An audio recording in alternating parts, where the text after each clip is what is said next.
Welcome to the Council of the Americas. For most of you, anyway, welcome back to the Council of the Americas. We are delighted that you are here to join us for what promises to be a really interesting program on shale gas in the Western Hemisphere. All of you, unless you've been hiding under a rock for the last 5 years, and that probably is nobody, are aware of the fact that there is a huge revolution, a second revolution going on in terms of hemispheric energy activities, and we know a lot about what's happening in North America, perhaps because it's a focus of the media, it's a focus of politics, it's a focus of lots of other things from a number of communities. We don't know as much about what's going on in the rest of the Western Hemisphere, but the potential is equally dramatic, and particularly when we start talking about strategic issues and defense commitments and security umbrellas for Middle East and other perhaps unstable regions of the world, particularly when you compare those regions to the Western Hemisphere. This has strategic implications for the United States, for North America, and for all of us. So as a hemispheric organization, we really wanted to take the opportunity today to explore this issue. It's fascinating. It is really a game changer for those of you who aren't following the issues as closely. This is a game changer in the Western Hemisphere. Now, a lot depends on a number of things falling into place, but the natural resources are there. The question is, will the political will the finance, will some of the other activities materialize, and we're going to hear a lot about that this morning. My name's Eric Farnsworth. I head the Washington office of the Council. Delighted to be your host today. This meeting falls under the auspices of our Energy Action Group, which is a series of activities that the Council does throughout the year to bring a focus to energy in the Western Hemisphere, whether it's gas or oil or alternatives or financing issues or what have you, infrastructure.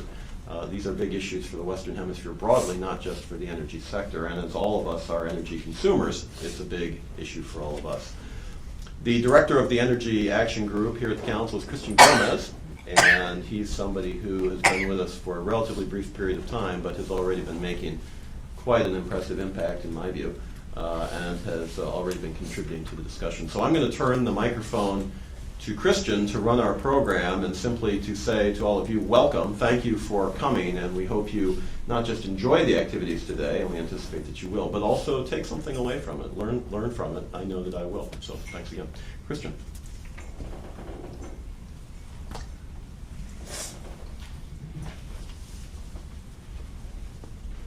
Thanks, Eric. I think when we look at shale gas in Latin America, I think it's a story of potential versus reality.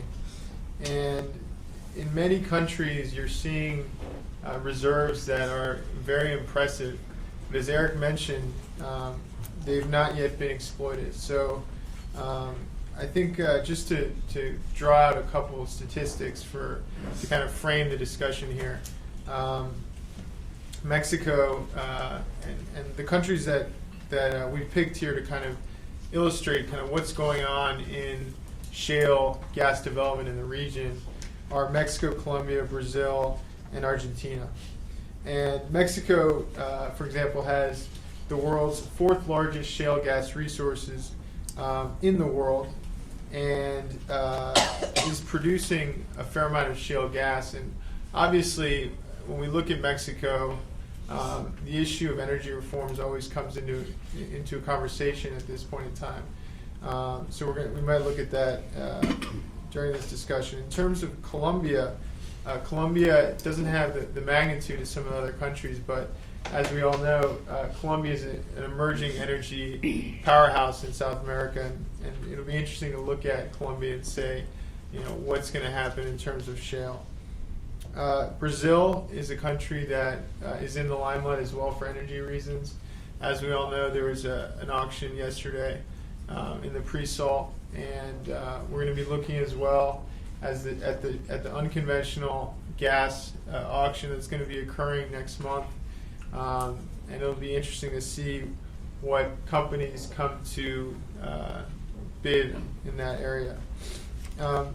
Finally, Argentina. I don't know how many of you saw the article today in the New York Times about kind of what's going on in Argentina and energy. It's a very interesting set of political, economic, and regulatory circumstances. And Argentina has the second largest shale gas recoverable reserves in the world, and what remains to be seen what kind of resources and technical know-how are necessary to exploit this area. So I'd like to introduce our panelists. We have a very distinguished group to talk about these issues. Starting off with David Goldwyn, who's president of Goldwyn Global Strategies Consulting Group. He's also a senior fellow at the Brookings Institution and of counsel at the Sutherland Law Firm. So a very impressive set of affiliations. He was previously Secretary of State Hillary Clinton's Special Envoy for Energy Affairs, and he was previously Assistant Secretary of Energy for International Affairs at the Department of Energy.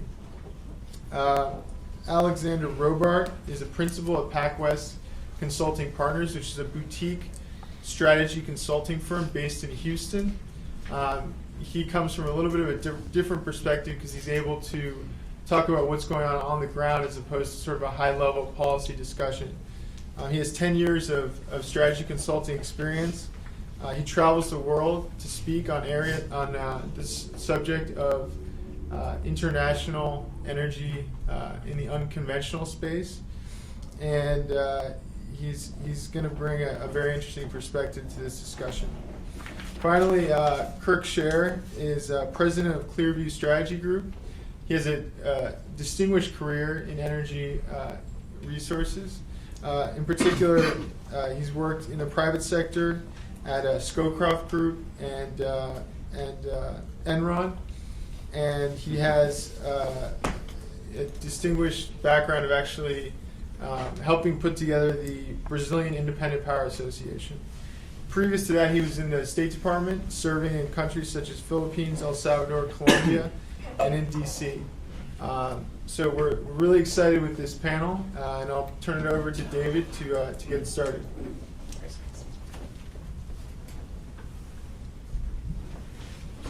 Thanks. It's great to be here and to see so many old friends around the table. And my thanks to the Council of Americans for plugging my book over there on the side. Co-editor and I have just put together the second edition of this energy and security book, which talks about partially how shale gas has revolutionized the energy atmosphere, but the foreign policy opportunities it would provide for the United States. But this morning, we're here to talk about shale gas in the hemisphere, and I guess I have a somewhat modest outlook on the prospects for shale gas. As you've heard this morning, the reserves, the technically recoverable reserves in both shale oil and shale gas are believed to be very significant in the hemisphere, but technically recoverable reserves do not equal production. And in fact, the major challenges above ground, either access to capital, access to infrastructure, local prices, or just the ability to get your money out of the country, are quite significant. And not to be discounted also, there's tremendous competition around the world. And companies that are looking to invest in the shale space like to have shale oil, they like to have liquids, and they like to be in North America so far because of its various advantages. So I think the hemisphere faces a pretty serious competitive outlook. I think in terms of the resources, the reality is we actually don't know very much yet. And I think a lot of you have seen the ARI estimates of shale oil and shale gas, and those are largely based on some existing core data and projections of other shales and how big they think they are. And those estimates from the very early releases have ratcheted down as drilling starts. The only place where you're seeing any significant shale drilling is probably Argentina, and there, I think, as Kirk will explain, you're in the hundreds of wells, not in the thousands of wells. So it's still pretty early days. The belief is that Argentina, Mexico, and Brazil have significant shale gas resources, and that Argentina and Mexico have significant shale oil resources. But I think as we look country by country, it's not clear which of these will be developed or how big they are. Maybe start with Argentina. Argentina has tremendous resources, and even though companies have had a great deal of trouble getting their money out of Argentina over the past 40 years, the size of the resource is sort of too big to avoid. I think that the companies there are hoping that they're going to find liquids-rich shales, not just dry gas. And Argentina is an example where a country has adapted to the atmosphere. In Argentina, initially their position was you can develop gas, it's only going to be for the domestic market, and the price was pretty close to the cost of production. They've increased the price to $7.50, and they've said 20% can be allowed for export. And so the Chevrons of the world, even after the YPF nationalization, are willing to go in and take a look, but they're taking a look. And even $1 billion commitment for a company like Chevron means they're going to drill some wells, they're going to see what's there, and then they're going to see whether they're going to be in a position to either to export or to get their money out. So I think early days in Argentina, and if it turns out to be liquids rich, it'll probably develop. Brazil is a case where access to capital is going to be an issue, because if you're developing in Brazil, you're probably looking for oil. So finding companies that want to sink a lot of money into shale gas in Brazil, probably for the domestic market, I think is going to be a big challenge. And to the extent that Petrobras is going to continue to want to have a dominant share, most of its human capital as well as financial capital is going to be focused on oil and not on gas.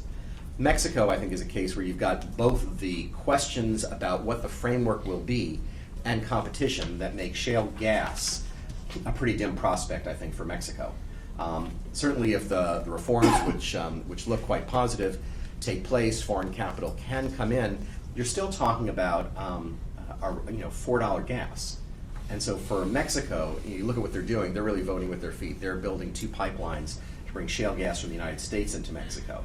So if you had $1 billion to invest in Mexico, would you put it offshore looking for oil? Would you maybe put it onshore looking for oil? Or would you put it in gas when you have so much gas next door?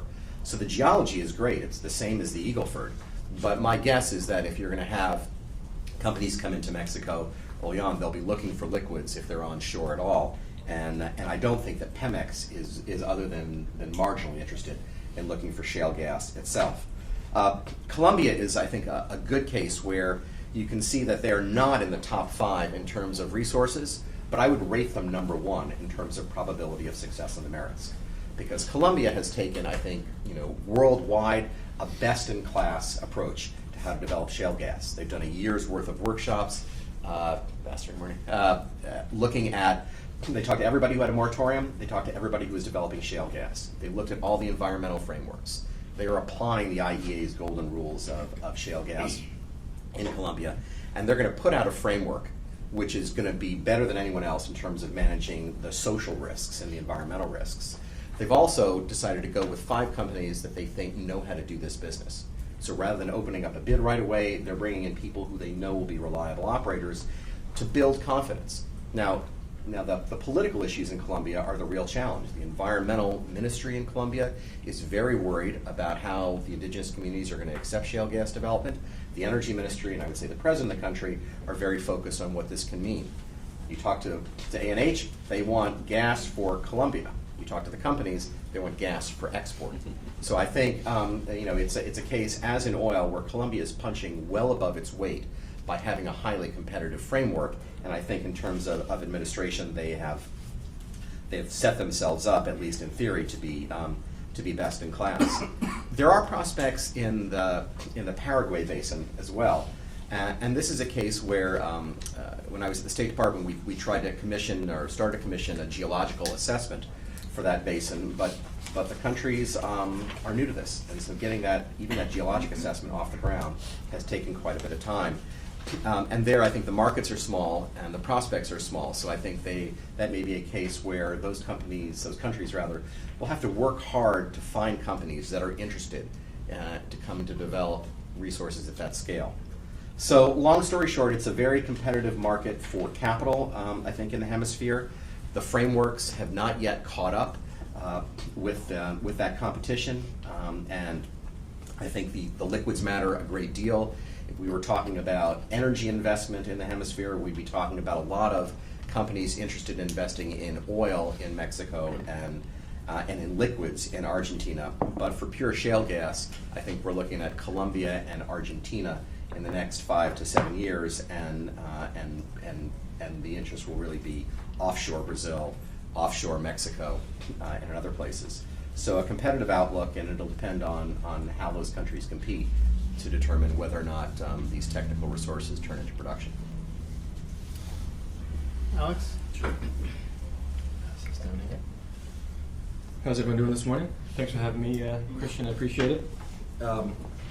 So as Christian gave a quick intro on me, so we work with E&P service companies, equipment players, and financials to help kind of on the ground understand how these markets are developing. So I've been to Argentina several times over the last couple of years, Mexico, and some other key areas here in Latin America.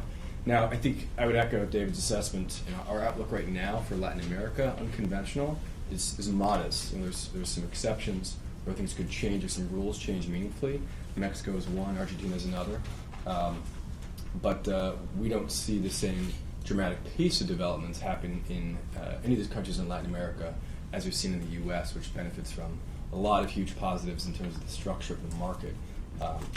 Now, one kind of a technical note. So we tend to talk not about shale specifically. We talk about unconventional because we break it down to tight versus shale. And all that, it's defined by the permeability of the formation we're going after. So tight is a low permeability formation measured in Darcy's is the unit of measure for permeability. So just all these resources require an external stimulation to actually commercially exploit them, which means hydraulic fracturing. So we do a lot of work tracking hydraulic fracturing, supply, demand, forecasting, utilization, and also pricing around the world. Now stepping back, all of these markets are really very early for the most part in exploration phase. Argentina is probably the farthest along in terms of the number of wells drilled, the actual science and exploration work done. And so, as David also mentioned, the 4 target markets are the ones we look at as well. So Argentina, the geology in Argentina is absolutely compelling. It's world-class. It's already been proven. However, the above-ground issues and the politics are really a huge impediment to ramping up activity out there. Mexico, it's all about the reform that's in process right now. The geology also appears to be compelling, particularly the Burgos Basin, which is effectively the Eagle Ford extension into Mexico. It's largely proven. There's some other basins that are potentially interesting as well, but are a little bit less proven today. Colombia is really early to say what those constraints and obstacles might be to development. Colombia does benefit from maybe arguably the most oil and gas friendly regime in the world, and as David mentioned, they've done a lot of good work to put some good frameworks in place, but it's still pretty early to kind of have a really strong assessment on where we think things are going in Colombia. Last is Brazil. Brazil is also very early to say. There are some very attractive potential shale gas basins, particularly the São Francisco Basin, largely in Minas Gerais, as well as some stuff in the Amazon. We don't really view the stuff in the Amazon as being particularly interesting because it's so far from gas consumers. But the São Francisco Basin is potentially very interesting. The challenge in Brazil is that it's largely a distraction from the pre-salt activities. Most of the capital in the country and the resources are focused on pre-salt from the oil and gas perspective. So it's going to be tough to get the attraction of Petrobras, who's the primary state player in Brazil. There's a couple of players like Petroenergia is the leading independent player there. And Shale and a few other folks have some acreage there as well. But so, Colombia and Brazil to us are a bit of a sideshow. I do think Colombia has some strong potential due to the ability to put that framework in place and to drive the right incentives. But it's really Mexico and Argentina we focus most on. Now, kind of stepping back and talking about hydraulic fracturing, which is what we spend a lot of time talking about, looking into and measuring, which is we treat it oftentimes as a bit of a proxy for unconventional development progress and activity. And so we go out and we count frac trucks, frac fleets around the world and measure how that capacity is being added and as a bit of a proxy. Now let me give you a really quick tutorial on how we measure and how we talk about frac capacity.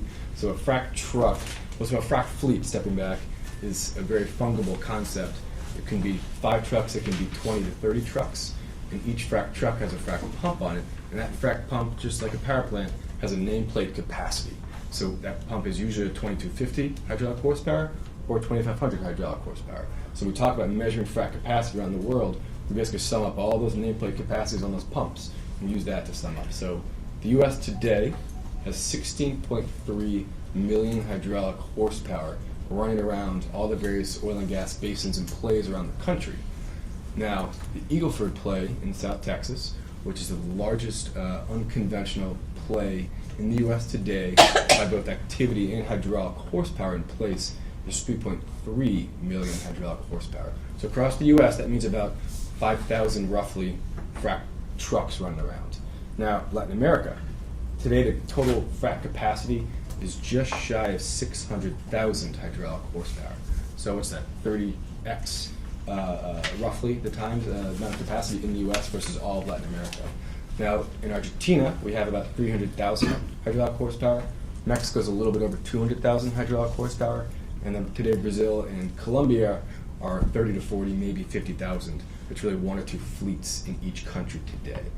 So just looking at frac capacity, you can see how far behind or how small and early stage the overall equipment capacity and overall activity is. Now, the U.S. above-ground model is probably going to be impossible to replicate in virtually any country around the world. The open leasing system and market-driven pricing for E&Ps with the ability to chase after returns for their investors, the diverse E&P landscape to invest and deploy their capital as they see fit, the entrepreneurial oilfield services sector and equipment sector, which is in the U.S. is tremendously entrepreneurial. They're extremely technology driven. They're the most sophisticated oilfield services landscape in the world. That is really impossible to replicate, that oilfield services landscape. Over the last 30 years, the E&Ps, to some extent, have really ceded some of the technology leadership to the oilfield services players like Schlumberger and Halliburton. So they play a really critical part in terms of technology transfer and leading the way in developing a lot of the technologies that have been used to really pioneer and make unconventional work. I think also the other key factor in the U.S. is the ability to rapidly build and deploy logistics and takeaway capacity to support rapid development and particularly scale up in some of these plays. We saw the Eagle Ford go from about 100,000 hydraulic horsepower in, I think, 2008 to 3.3 million today. So in just 3 to 4 years, we saw this dramatic build-out of people, of capacity, of equipment, of infrastructure, of logistics. And you really can't do that in any other country around the world, except perhaps China. Now, we use a framework to kind of evaluate and score each of the international countries around the world that are kind of worth taking a deep dive and covering from an unconventional perspective. So we look at, 6 items, 5, 6, 7 parameters here. Geology being first and foremost. Is the resource in the ground, and is it commercially exploitable? Do they have the data they need to understand that geology and know how to target sweet spots? 2 is the pricing regime. What are the financials for E&Ps? Can they repatriate profits? Next is the E&P landscape. How diverse is it? And how technically competent when it comes to unconventional is that landscape? Oilfield services capacity. How much capacity is there? Is the equipment there? Are the bases there? And most importantly, is that on-the-ground know-how when it comes to unconventional available in those particular countries? The regulatory landscape obviously is critical. Infrastructure. Is the logistics in place? Because one of the things to realize with unconventional, particularly with hydraulic fracturing, is that frac is a logistical nightmare. The volume of products plus equipment that need to go into the hydraulic fracturing process and the volume of waste streams that come out and have to be managed and disposed of properly is huge. And so having the right logistics infrastructure or ability to rapidly deploy that infrastructure to support hydraulic fracturing. So we're talking in the Eagle Ford, for instance, 15 to 20 rail cars worth of sand for a single frac job. 3 to 5 rail cars worth of chemicals for a single frac job, as well as all the frac equipment and the people in 3 to 6 million gallons of water per frac job. That gives you a sense of the scale we're talking about for each and every single job, which happens over the course of anywhere from 3 days to 7 or 8 days. So a massive amount of stuff has to arrive at site at the precise time to actually execute that job. And last year is kind of a whole series of development constraints. This can be water. This can be kind of your license to operate with local population. This can be a whole series of factors. So, a lot of these countries really have some challenges when it comes to a lot of these pieces of the puzzle there. I think Argentina is everyone's probably quite aware of the above-ground political challenges, the pricing challenges. There's been some early-stage efforts to improve things, but there's still a long way to go with the Fernandez administration. I think less burdensome oilfield services labor rules. One anecdote I was given by someone down in Argentina last trip down there was, in Argentina, the cost structure of a typical oilfield services firm, which is a very labor-heavy endeavor, is about 65% labor-driven, whereas in the U.S. it's only about 30% labor-driven. So the rules around labor and employing labor and the flexibility to hire and fire people is absent down there, which really makes it a lot harder for these guys to make the economics work and reduce costs. Mexico, I think we're all aware of the reform that's in process, legislation that's pending. So that's a big deal to really improve the outlook and attractiveness of that market for a lot of different players, particularly E&Ps first and foremost.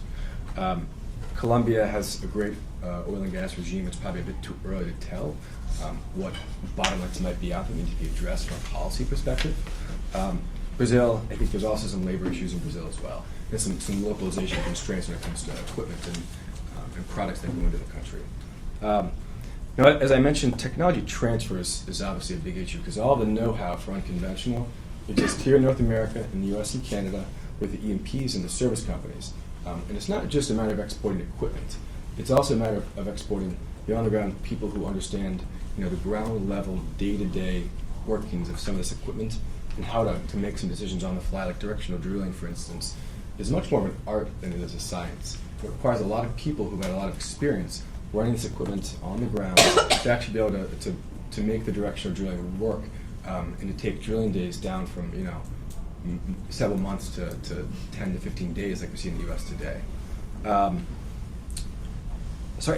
think one thing to think about as well is that it wasn't the large majors who really made unconventional work. It was small and medium-sized independents. So while Chevron is a fantastic player to have as your partner down in Argentina, even the Chevrons of the world, Shales of the world, haven't really proven themselves particularly adept at the unconventional business model, which is a unique business model for a whole host of reasons I won't talk about unless you want to talk about it in Q&A. And so those folks haven't even perfected the business model and their organizations around unconventional. So it really does take a more diverse landscape of kind of more nimble and entrepreneurial E&Ps who can react quickly to opportunities and make adjustments on the ground based on what kind of results are seen from the early exploration wells and to make the move to more of a manufacturing process, which is what's happened here in the U.S. over the last few years. And the second channel for technology transfers is oilfield services. And as I mentioned, they've taken a much more significant leadership role over the last 20 years and really being the driver of a lot of this technology development away from some of the large E&Ps. And so giving the right investment framework and incentives for oilfield services companies to deploy people, equipment, capacity into some of these key countries, generating higher returns than they could see otherwise in places like the U.S. is a challenge. They're constantly weighing their portfolio of investments around the world to see where they can generate the highest returns. So there is a real competitive outlook, as David alluded to here. And I do think there's going to be a big push for the second and third tier oilfield services landscape that provides support into things like drilling, into hydraulic fracturing, to provide logistics, provide the supply of things like sand and proppant and other materials. There'll have to be I think a facilitation of partnerships around there by the countries to bring some of the Western players who have the products, the technology, the equipment, and make them partner up with folks down in these countries to put the right logistics and infrastructure in place to support this activity. So. Kirk?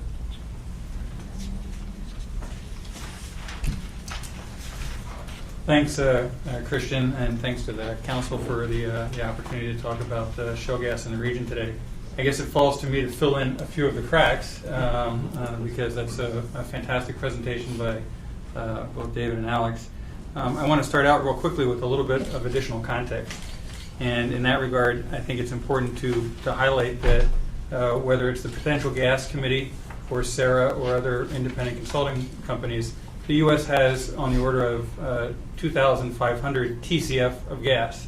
The 4 countries that we're looking at, according to the ARI statistics, have less than 2,000 TCF of gas. Now that's going to change. That's not a static number. It changes as more information comes forward. But we're talking about 4 countries, the most promising 4 countries in the region, and they have approximately 75%-ish of U.S. resource.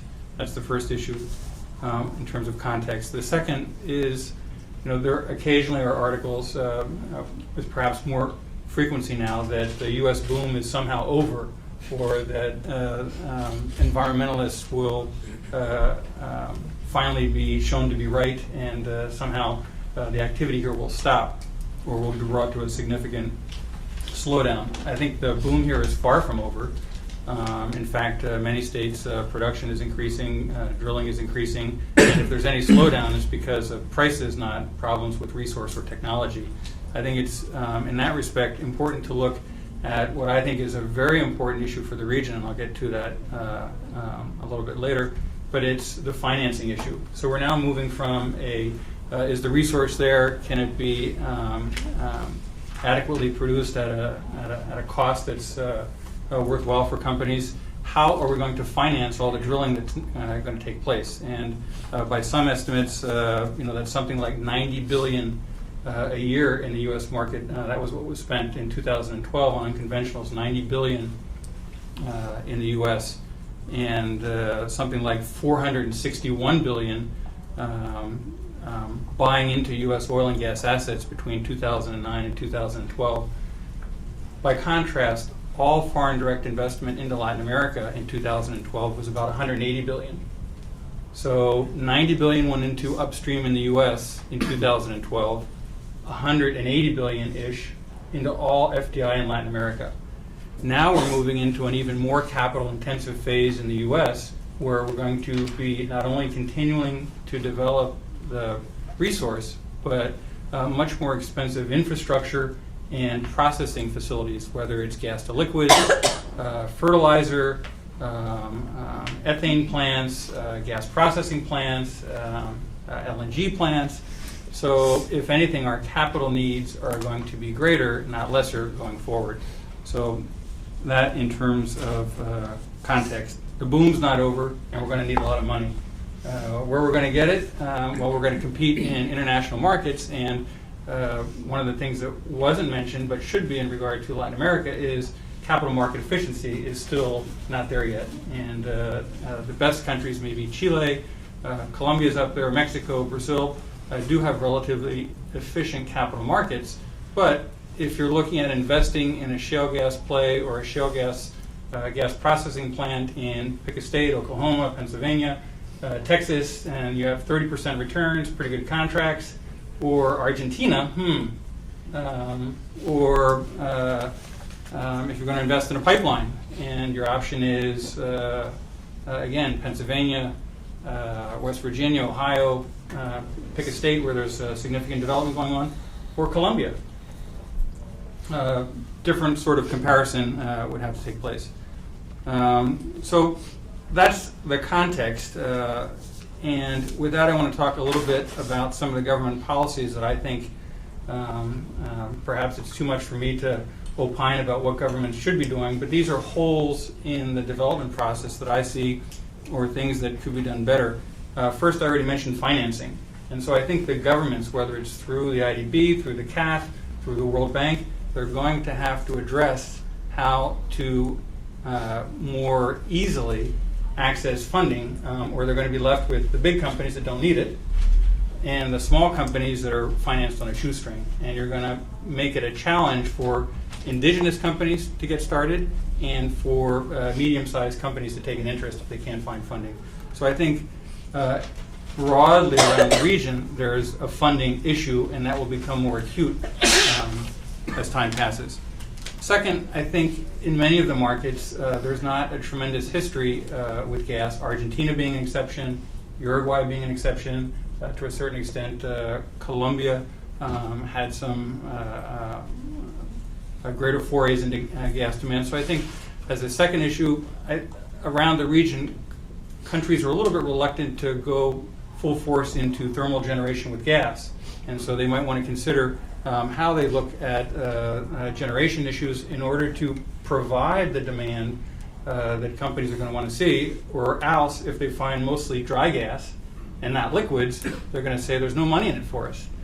There are other issues that are other technologies, other focuses for development that are taking place in North America and a few other markets around the world that also could stand for a lot more focus in Latin America. That is transportation technology.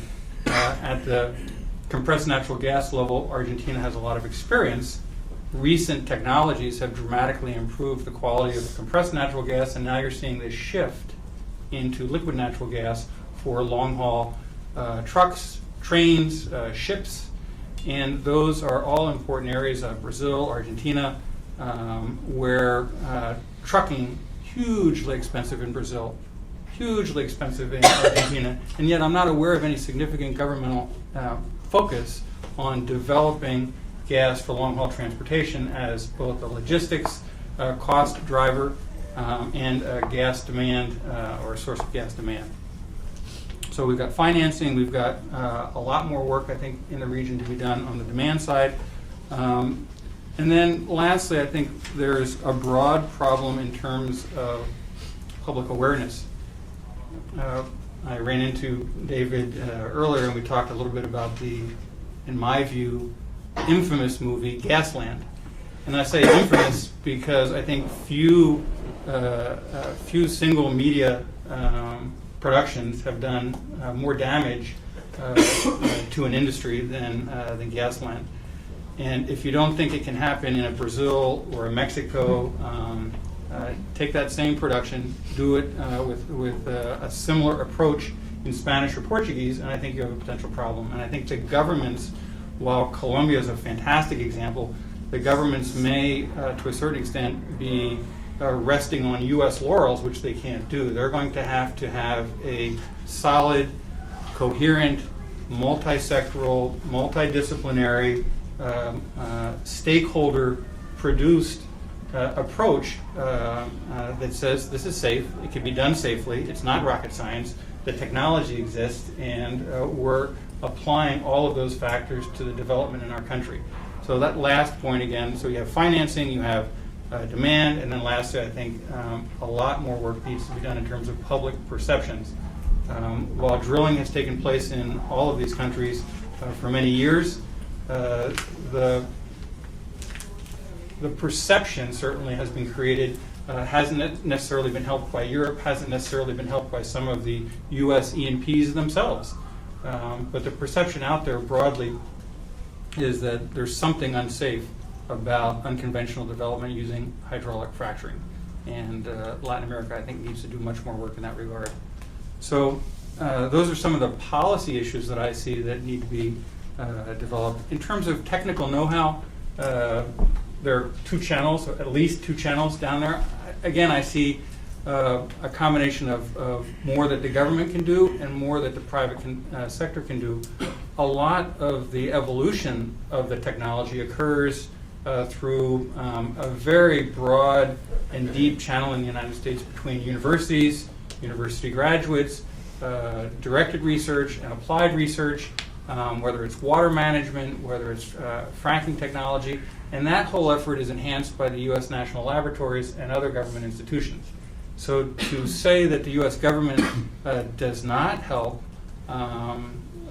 or only helped at the beginning in the case of fracking is not true. There's a lot going on all the time, and I think throughout the region, looking online to try and find a dozen or so very high quality petroleum engineering programs, you're challenged. So how is the region going to develop without those programs? So I think the government, whether it's through the Universidad Autónoma de Mexico or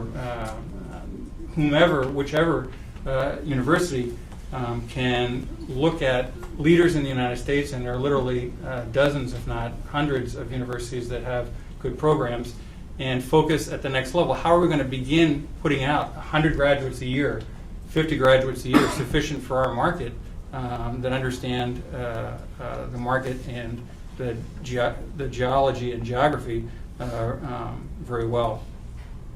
Also, technical training. There are programs that exist, but again, by and large, they tend to be company-led. So Ecopetrol in Colombia, or Pemex, or Petrobras, you're sort of topped out by what they're going to be doing. The government has a role to play there, and whether it's the Association of Producers or the Association of Equipment Manufacturers, again, should be sending 50, 60, 70 people per year per association to develop that technical training. Lastly, I think some new thinking in the region will also be required. So, for example, Pemex, the head of Pemex said recently that he was thinking of investing in a U.S. shale company. Well, if he's going to do that, he might as well start his own. So why not have Pemex unconventionals? That might not be broadly popular in the market, but it's going to be tough to develop an autonomous capacity if all the work is being contracted to Petrofac, to Schlumberger, to Halliburton. Why not start your own company and have find a partner company to do that with? Maybe that's more of a challenge in Mexico. It could certainly be done in Colombia, and it could certainly be done in Argentina and Brazil. And that's one way of both jump-starting the expertise by having, and it doesn't have to be a fully, and shouldn't be, fully state-owned company. It could be 40%, 35%, but that's one way to develop the expertise more quickly. Lastly, a couple of comments in regard to the specific markets. We're focused on Colombia, but it would be also true for probably Peru, certainly for Bolivia, and that is the potential that on the environmental side, indigenous populations make common cause to stop hydraulic fracturing activity, and I think that's something that we haven't seen a lot of. It's certainly a possibility, but that's another thing to be aware of. For example, in Argentina, I saw recently there was an injunction passed in Entre Rios province. Now, that wasn't specifically related to, I don't think, indigenous populations, but there's been more indigenous activity broadly around the Neuquén. I don't think it's a problem, but it's something to be watched. And in Brazil, clearly offshore is the big game, which may allow for very high profitability for onshore gas. If the cost of developing offshore gas, I saw recently a number of $9 per million BTUs as the cost of bringing offshore gas, given the distance, et cetera, et cetera. So if $9, $10, $11, $12 ends up being where offshore Brazilian gas settles, given a reasonable program of onshore development through shale, it should be enormously profitable. But that's to be seen. And I think with those remarks, I'll stop. We're at close to our time. I hope that's helpful, and again, look forward to your questions. Let's give all three of our presenters a big round of applause.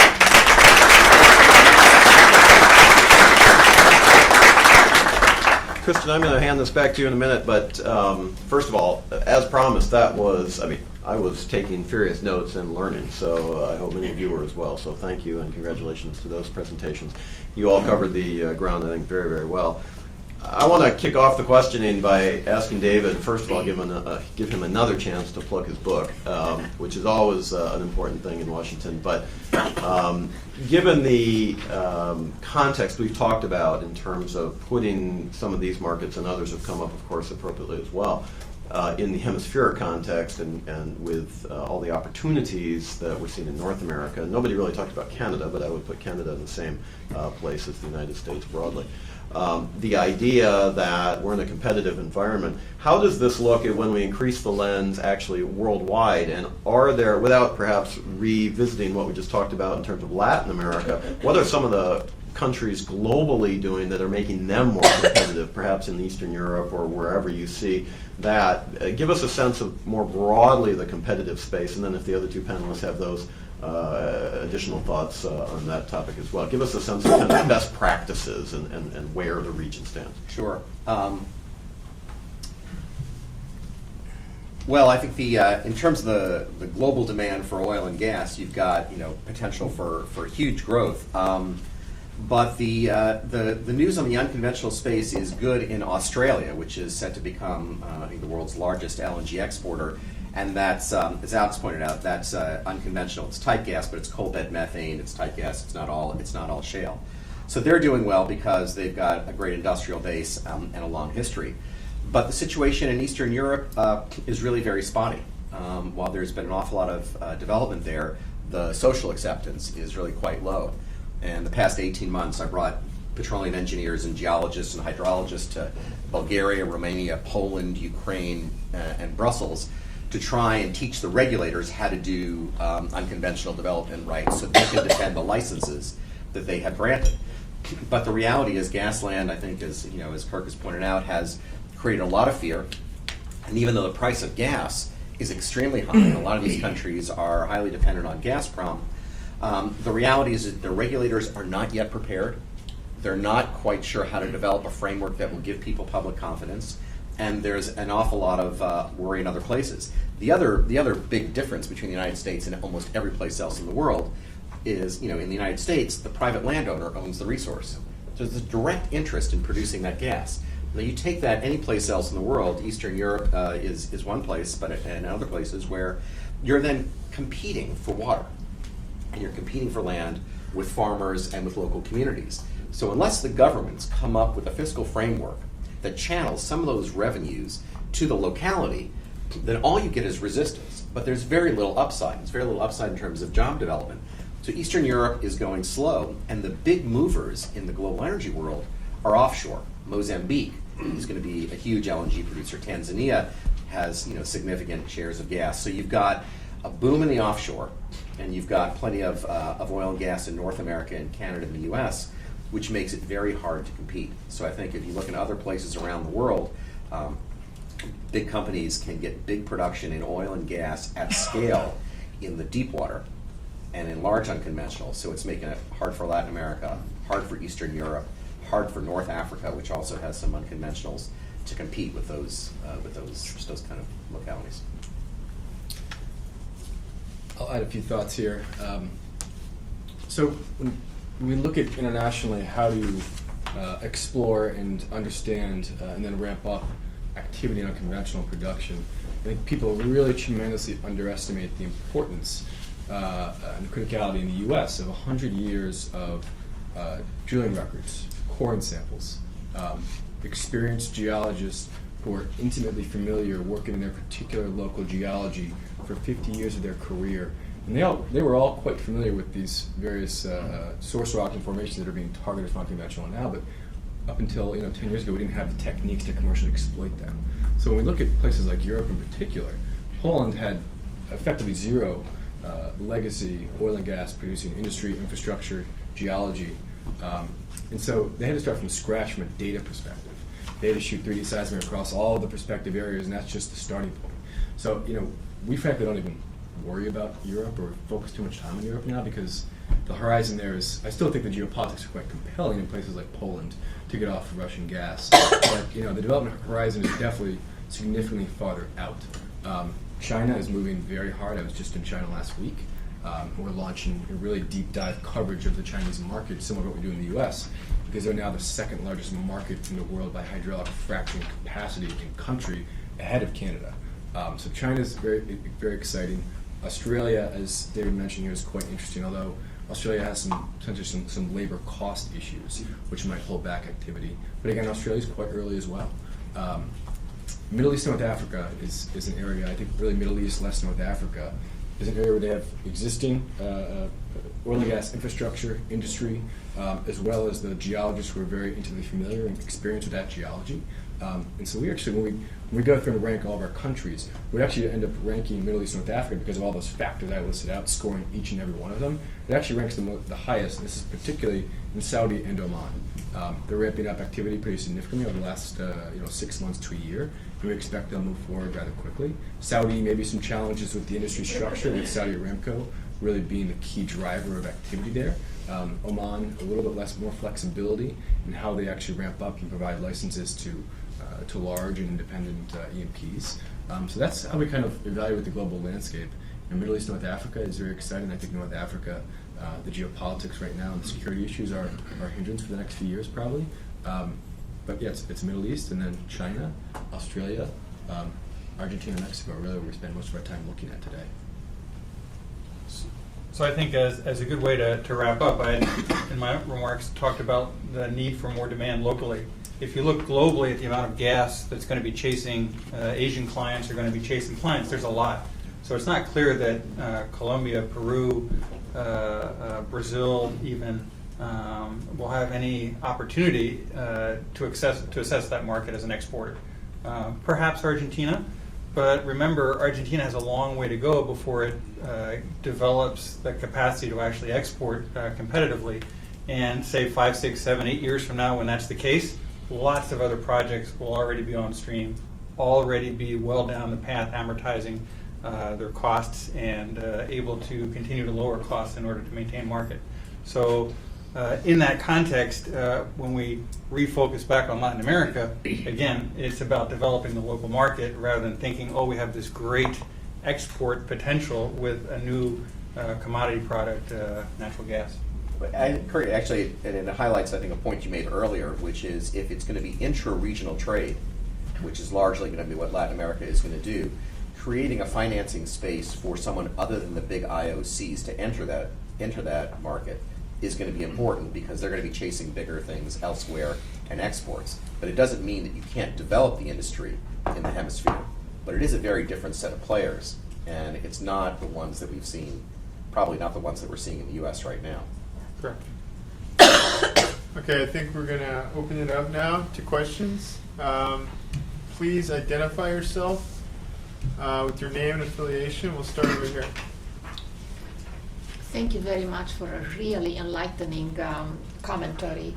My name is Susanna Florian with the Parsons Corporation, and I don't know anything about the oil business and gas business. However, You do the now. logistics, You do now. That's true. However, the logistics, how to get there for all the materials, equipment, and so on, that's where we know what to do. So unless I am misunderstanding this, I don't know how do you create efficiency in logistics. Because with fracking, you have some quantity in this hole, some quantity in the other hole. It's not like a major quantity concentrated in one place. So the owners would be not interested in building roads and rail for their own purposes because it could not be efficient unless I am misunderstanding how this works. If you look in Western Australia, the miners or the owners of railroads, does this business model allow for that? And in our case, who would be our client? All these independents, or the big guns are going to buy all the independents and consolidate? I know my questions are a little not at professional level, but I don't know how else to express. How do you aggregate the supply? Yeah, how do you? So, from a logistics perspective, over the last probably 10 years, 5 years in the U.S., we've really moved away from kind of a single well model. We're in true development phase with some of these particular assets or projects towards what they're calling a manufacturing model. So they're building multi-well pads with 10, 15 wells in a single pad that they're drilling and completing. So frac falls under the category of completion of a well. They're drilling and completing these wells well to well to well over the course of a year or maybe more. So it's really like a mini factory. Oil and gas is not like it was 100 years ago where you put a hole in the ground and it pumps back oil and it gushes out. It's a really sophisticated endeavor with tremendous amounts of high-tech equipment that goes downhole and on the surface. And so you're really talking about a manufacturing little plant on the surface there to actually drill and complete your 10, 15, 20 wells over the course of a year. And so putting logistics in place to support the movement of equipment and materials on site or to site at the right time is really one of the key factors in making those investments. Now in the U.S. we've seen tremendous investment in rail infrastructure by private rail companies, as well as gas gathering infrastructure, oil and gas gathering infrastructure. And so this is a whole chain of private companies who have made billions and billions and billions of dollars in investments in the last 5 years. And so without some private players who have incentives, returns on investment to actually build that infrastructure to support it, it's really tough to actually build the logistics and takeaway infrastructure that eventually starts to reduce costs when you ramp up scale. The model around unconventional is much more. The business model is quite different from a big offshore project, which is a single, one-time capital decision for a $20 billion capital offshore project. We've got a one-time go or no-go decision making based on your outlook of pricing plus cost of the project. Now with unconventional, it's very different. It's a unique business model where you're actually making decisions on an ongoing basis for how to optimize your operation and reduce those per well costs. as well as how to scale up or scale down activity based on what pricing and returns you see from the market. So it really requires a different way of an E&P operating and setting up their business to push decision making farther down the chain. Now, I guess back to your other questions on what are a few other issues related. What were the other points you brought up there? Well, Was it the that incentive to build the Yeah. infrastructure? Who is the client? Right. And So will they aggregate? And will the big guns buy them? Well, yeah, I think there's a in the U.S. you have a lot of independents getting small acreage. The advantage you have, and I think I'm a little bit more optimistic overseas, is you have governments leasing large areas, and generally the big players are the major IOCs. If you look at who's developing, who's interested in Australia, in China, in these places, it tends to be Chevron, Total, Exxon. They tend to be big companies. So those are your clients. And so the two advantages are, one, they've got a big area, so they can optimize infrastructure in a way that Pennsylvania hasn't. They can put in a system for gathering all that water and recycling it instead of everybody having their own. They can figure out an access road and spin-offs rather than dealing with what's already there. So I think that's a big advantage. And the other is the time scale. People got to Kazakhstan, they got to Azerbaijan. Big companies have figured out a way to deliver their logistics to remote places for oil and gas development, because you have time. You have your seismic, then you have your vertical wells, then you have your development plan, then you might frack a couple of those wells to see what it is. You're 4 years in, 5 years into your development before you need dozens of frack trucks to come in and frack those wells. And if you've spent your $500 million figuring out that you've got a big resource, you're going to figure out how to deliver the rest of the stuff. And that's when Schlumberger and the big IOCs and the big service companies, those are your clients. Those are the ones who are buying stuff down the line.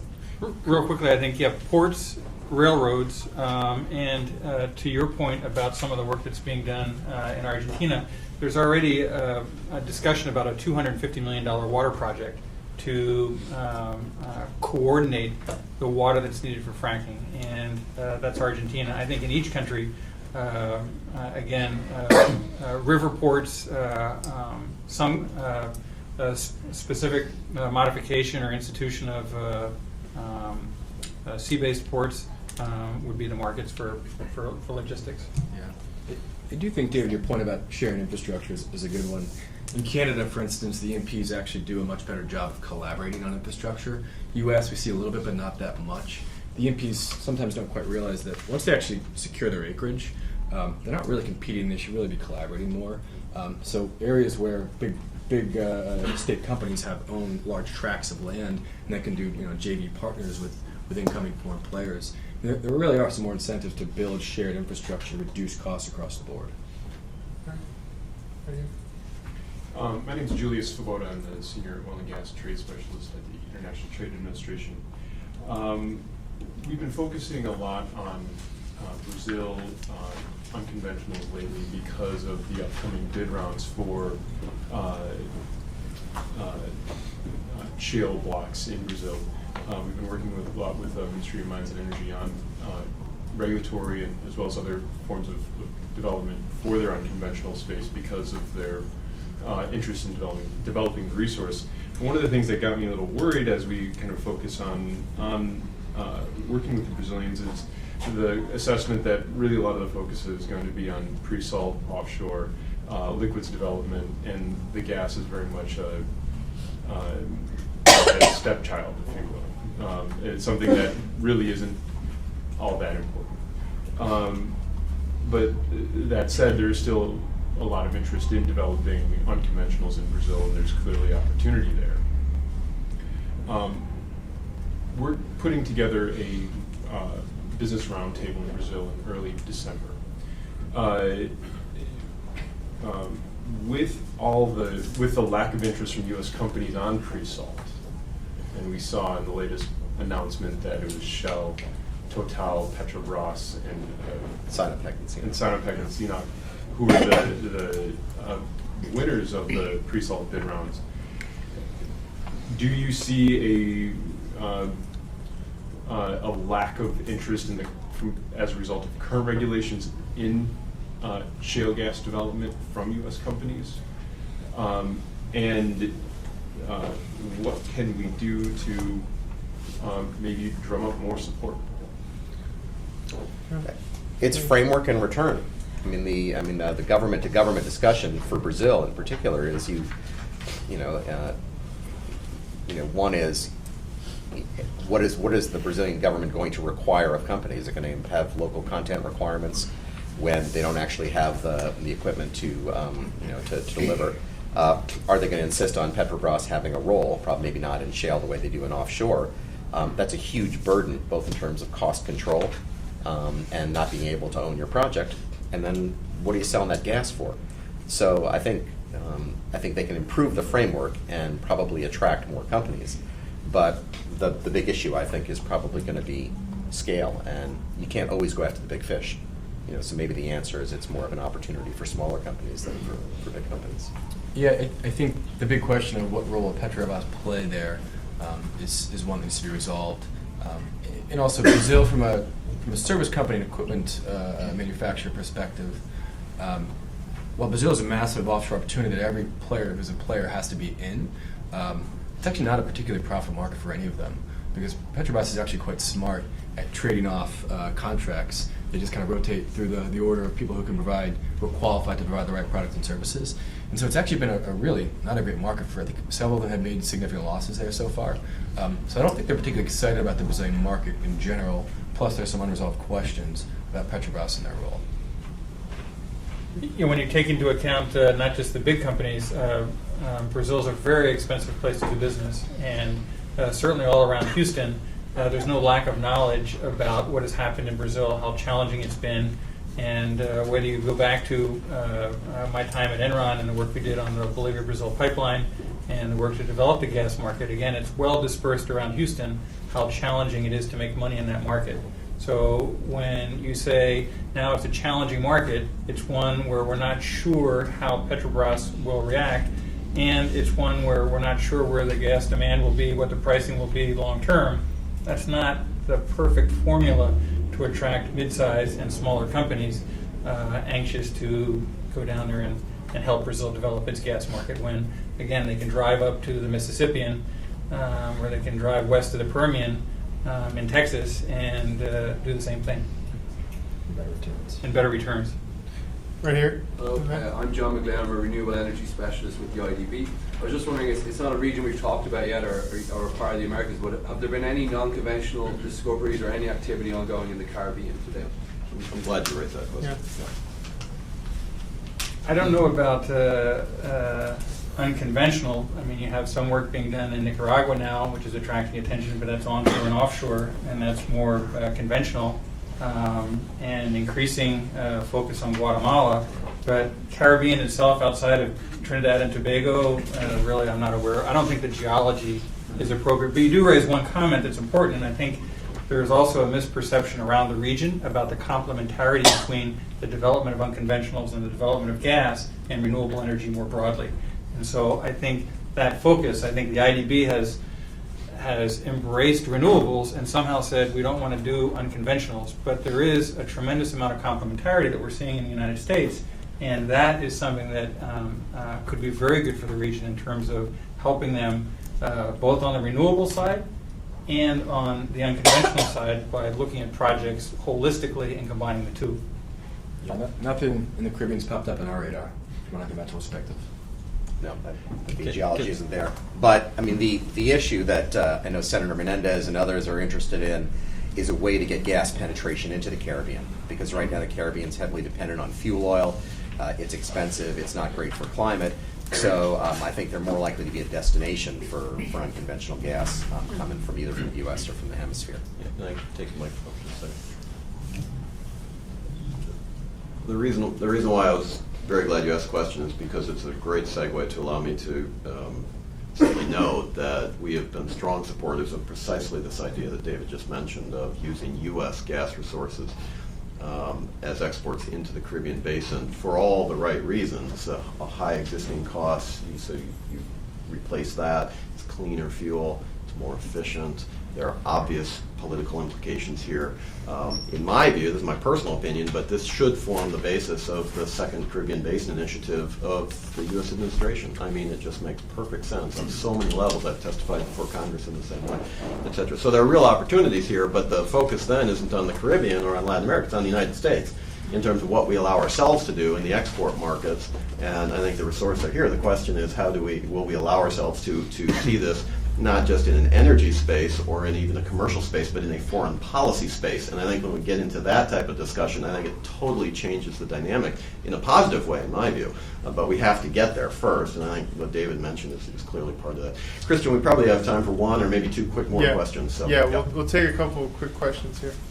Natasha. Hi, I'm Natasha Villanueva. I'm at the State Department Energy Resources Bureau covering Western Hemisphere. There a number of folks have touched on the idea of gas penetration and the local demand for gas. I'm just curious if anybody would be interested in commenting on the idea that countries want the gas locally, but there are still challenges to deploying it in terms of infrastructure. Colombia has trouble getting the gas out of the central area of the country. Brazil has issues with monetizing it. As countries looking to develop that further, will that change the picture of what is attractive for companies that may be more interested in exports? Maybe repeat the question, too, for folks who might be. Well, how do you grow the internal market, both in terms of infrastructure and transportation, so there's demand for gas? How big of a factor will that be? And how will that affect? Well, I think for companies that are interested in producing for the domestic market, the more there's internal transmission, the more they'll be interested. Mexico is a great case in point. When Mexico is able to build out the system to deliver gas to all parts of the country, then gas is going to be, there'll be more consumption, there'll be more investment in producing for that market, assuming that the price is competitive. But that's the hard, I think it's in this country and in other countries, it's really hard to finance that kind of deliverability when you don't have a large commercial gas-fired generating plant at the other end of that pipeline that wants to give you a long-term contract to buy it. So it's financing. It's a great job for the Energy Bureau to try and help get those frameworks right. And it's a great job for the IDB to help provide financing mechanisms, trading for framework agreements. But it is the big limitation. I agree with you in all these places. And the easiest thing for investing companies is not to worry about the internal market. And Colombia is a case in point. They just want to develop it and export it, and it's up to the host government to use the revenues whenever they come to figure out how to do it internally, and that's a tough political issue to manage. Okay, I think we have time for one quick question. Very quick. Financing. My name is Kate Bishop with the Export-Import Bank. Financing was mentioned a couple of times, and most recently by David. How do you see Asian financing, particularly from China, in Latin America versus in its domestic market, for example, as a factor?